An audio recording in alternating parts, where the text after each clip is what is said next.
Magandang morning sa inyo guys. Ayan guys, mag-unboxing tayo guys ng bali guys, in order ito ni Love. Ito guys ay isang electric fan. In order natin ito guys sa online, Shopee or Lazada ata. Siya guys ang nag-order nito. Bali, in order dito guys ng anak ko. Ako na lang guys ang nagdala dito sa baba. Ngayon guys, habang tulog pa sila, ano natin guys, tayo na guys ang mag-assemble nito para wag na natin gisingin si Love kasi maaga pa guys, mga alas 6 pa lang. Habang guys tulog pa sila, ay assemble na natin to. Mas maganda kasi guys, wala naman mag-assemble nito ako. Kaya habang maaga pa naman guys, tayo na mag-assemble nito. Ayan guys, may manual siya. Ayan. Kompleto naman guys yung mga accessories niya. Nag second order na tayo nito guys kasi yung dating na order nito yung anak ko, kasi wala siyang electric pan doon sa kanyang kwarto. Kaya okay naman guys yung electric fan, kaya nag second order tayo. Ito guys yung pinaka base ng fan. Ang kagandahan nito guys kasi mabigat. Hindi katulad nung in-order natin na isa. Andali masira, tapos pag na palakas guys yung hangin, nililipad pati yung electric fan. Parang nadadala siya kasi napakagaan guys. Yun, pag na bumagsak siya, minsan nasisira na. Kaya ito ang kagandahan nito guys, mabigat yung base niya. Basta guys, ang pag-assemble nyo niyan, wag mo, tingnan nyo guys yung yung manual niya para may idea kayo kung paano magkabit ng ganyang electric pan yan. Then guys, tinignan ko muna yung para maano na natin yung paano maglagay ng base sa kasi akala ko guys nung una yan, may luwagan pala yan guys. Akala ko sinasabit lang pala, hindi naka tornilyo siya guys. Tapos yan ipapasok dyan guys, yan.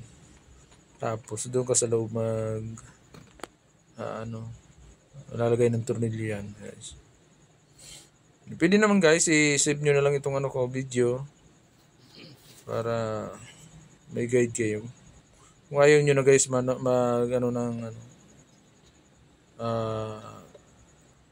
tawag dito guys, kung ayaw nyo na mag ng manual. Ayan guys, kung medyo nahabaan kayo niyan guys, pwede yan guys, isa lang. Tanggalin nyo na ito guys na isa.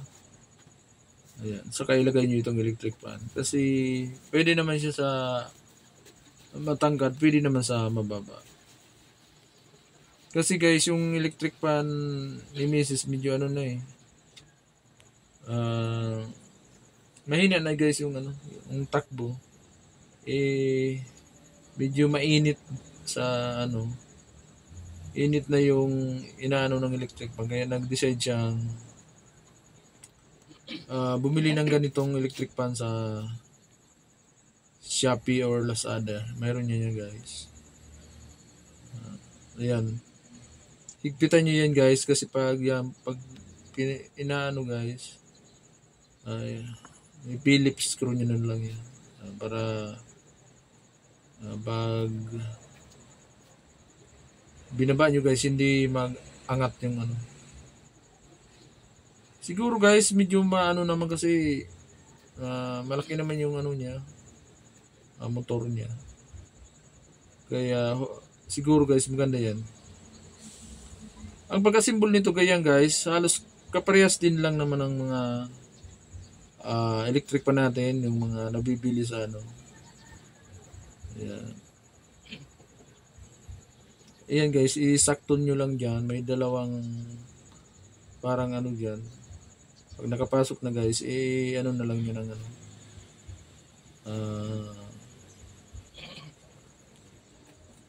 Lock niya ng ano, parang plastic. Yung paghigpit niyan guys, ano lang, tamang-tamang higpit lang. Para hindi siya masira kasi yung base niya guys, ano, plastic lang naman. Ayan, nilalagay ko yan guys. Paghigpit yung tamang-tama lang yan. Ayan.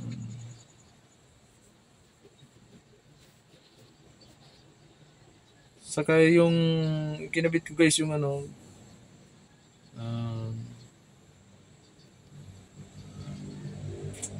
yan guys, ang pag ano yan, parang naka-clip lang naman yan. Sakto nyo na lang guys ka, ano, kasi may mga ano naman guys dyan, may mga parang guide na clip ng electric pan yan. Ayan guys, yan na ano guys, yung pinaka-cover niya. Huwag nyo na lang guys ikabit na andyan pa yung ano, nakakabit na yung ano. Tanggalin nyo na lang guys yung ano. Kaya nung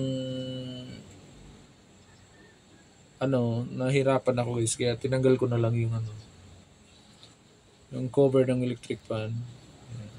Kasi pangit naman guys kung walang ano, walang cover. Ayan. Tanggal muna natin yan guys. Ayan. Kasi mas maganda naman kasi guys pag may ano, cover para kompleto naman yung ano. Ayan, tinanggal muna natin yun dyan guys. Ayan. Sana guys, pero tumagal siya.